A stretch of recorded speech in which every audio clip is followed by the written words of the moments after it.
इमरान खान की बेदखली में बड़ा हाथ किसका? फवाद पार्टी को नुकसान पहुंचाने के लिए भेजे गए। पीटीआई के बानी रुकन फट पड़े। तहरीक इंसाफ के बानी रुकन और माहिर कानून हामिद खान का कहना है कि जहांगीर तरीन और अलीम खान ने इमरान खान की पीठ में छुरा घोंपा। इमरान खान को पहले ही कहा था कि जहांगीर तरीन और अलीम खान पार्टी हाईजैक करने आए थे। उन्होंने कहा कि इमरान खान के इख्तिदार से बेदखली में जहांगीर तरीन और अलीम खान का बड़ा हाथ है। दोनों ही ने इमरान खान की पीठ में छुरा घोंपा। हामिद खान ने पार्टी चेयरमैन इमरान खान से दूरियों और फिर कुर्बत की वजह बताते हुए कहा कि इमरान खान से इख्तिलाफ जहांगीर तरीन और अलीम खान की पार्टी में शमूलियत और काजी फाइज ईसा के खिलाफ रेफरेंस फाइल करने पर था। काजी फाइज ईसा के खिलाफ वजीर आजम के रेफरेंस पर वाज़ेह कर दिया था कि ईमानदार और काबिल जज पर रेफरेंस मखसूस कुव्वतों ने करवाया है, जिसको वक्त ने साबित कर दिया। उनका मजीद कहना था कि जहांगीर तरीन, अलीम खान और काजी फाइज ईसा के मामले में मेरा मौक़िफ़ दुरुस्त था।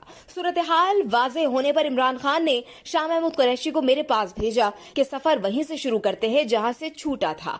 रहनुमा तहरीक इंसाफ हामिद खान ने फवाद चौधरी पर भी वार करते हुए कहा कि फवाद चौधरी भेजे गए हैं। उनका मकसद इमरान खान और पार्टी को नुकसान पहुंचाना है। उनका मकसद था इमरान खान को सजा हो जाए। इस वीडियो से सिर्फ इतना ही। मजीद जानने के लिए सब्सक्राइब कीजिए डेली जंग यूट्यूब चैनल और लाइक कीजिए डेली जंग फेसबुक पेज।